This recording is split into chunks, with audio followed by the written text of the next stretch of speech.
가끔은요, 정말 옳은 일을 하기 위해서 내가 지금껏 믿어왔던 모든 걸, 내 세상 전부를 파괴해야만 할 때가 있는 것 같아요.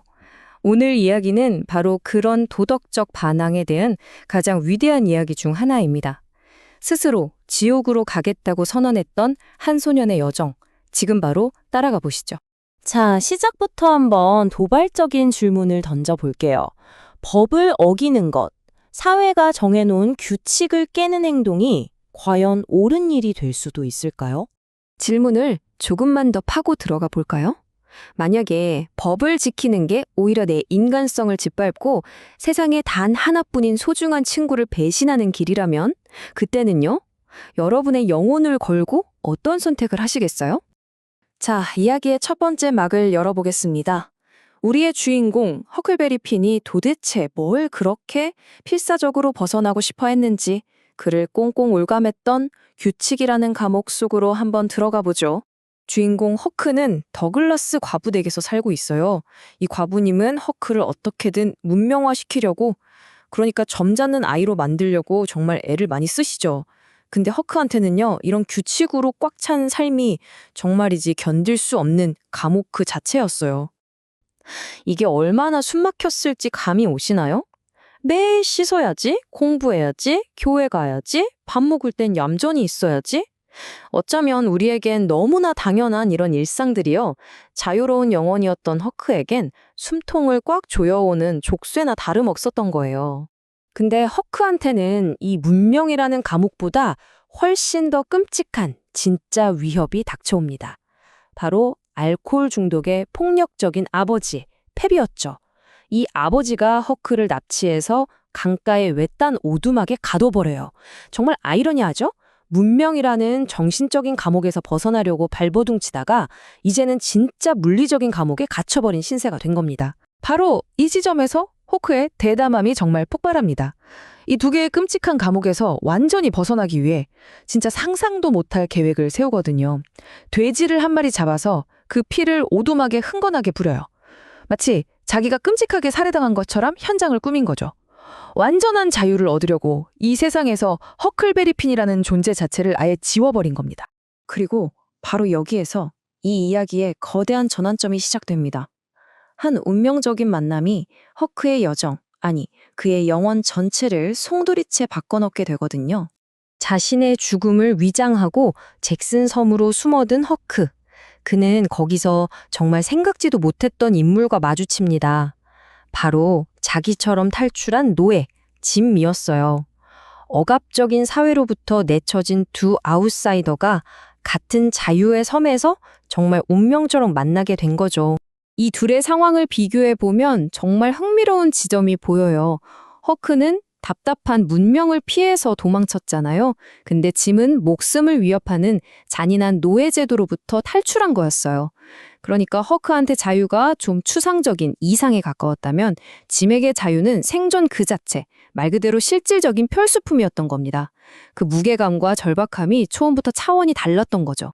그렇게 두 도망자는 뗏목 하나에 몸을 싣고 거대한 미시시피 강을 따라서 흘러가기 시작해요. 이 뗏목은 그냥 단순한 이동수단이 아니었어요. 온갖 위선과 폭력으로 가득 찬 육지의 세상과 완전히 분리된 둘만의 작고 평화로운 떠다니는 자유의 섬이었던 셈이죠. 하지만 그들만의 작은 섬, 그 평화로운 안식처는 끊임없이 위협을 받게 됩니다. 뗏목 밖의 세상, 즉 강기슭의 부패한 현실이 이 두 사람의 유대를 계속해서 시험대에 올려놓거든요. 뗏목 위 세상과 강기슭 세상은요, 정말 흙과 백처럼 달랐어요. 뗏목 위에서는 인종도 나이도 아무 상관없이 오직 진실한 우정과 평화만이 존재했죠. 하지만 강기슭에 발을 내디딜 때마다 마주하는 건 탐욕과 폭력, 그리고 문명이라는 그럴듯한 가면 뒤에 숨겨진 위선적인 사회의 민낯이었습니다. 강기슭에서 허크와 짐은 그야말로 인간 군상의 전시장을 마주하게 돼요. 왜 싸우는지 이유조차 잊은 채 서로를 죽이는 감은 사람들부터 시작해서 왕족 행세를 하면서 순진한 사람들 등쳐먹는 사기꾼들까지. 허크는 자기가 그토록 벗어나고 싶어 했던 이 문명화된 사회가 사실은 얼마나 추악하고 부패했는지를 정말 뼈저리게 깨닫게 되죠. 그리고 이제 이 이야기의 심장부로 들어가 보겠습니다. 허크가 평생 동안 배워온 가르침과 자신의 양심 사이에서 도저히 불가능해 보이는 선택에 직면하는 바로 그 도덕적 절정의 순간입니다. 그들과 함께 여행하던 두 사기꾼, 공작과 임금이 결국에는 최악의 배신을 저지르고 맙니다. 돈이 좀 궁해지니까 허크의 유일한 친구였던 짐을 고작 은화 40달러의 노예로 다시 팔아넘겨버린 거죠. 이 순간 허크의 내면은 말 그대로 갈기갈기 찢어집니다. 왜냐면 그가 평생 사회와 교회로부터 배워온 올바른 일은 도망친 노예를 주인에게 신고해서 돌려보내는 거였거든요. 하지만 그의 심장이, 그의 모든 경험이 친구 짐을 배신하면 안 된다고, 절대 안 된다고 비명을 지르고 있었죠. 결국 이 끔찍한 고민 끝에 허크는 자기 마음을 억누르고 사회의 규칙을 따르기로 결정해요. 펜을 들어 짐의 원래 주인인 왓슨 아줌마에게 짐이 여기 있다고 알리는 이 배신의 편지를 쓰기 시작하죠.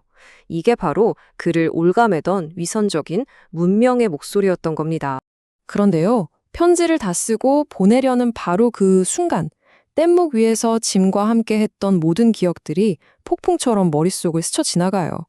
짙은 안개 속에서 헤어졌을 때 자신을 애타게 부르던 짐의 목소리, 뱀에 물렸을 때 밤새도록 자기를 간호해주던 짐의 손길, 이 세상에서 유일한 친구라고 말해주던 짐의 따뜻한 눈빛, 그 모든 것들이 떠오른 거예요.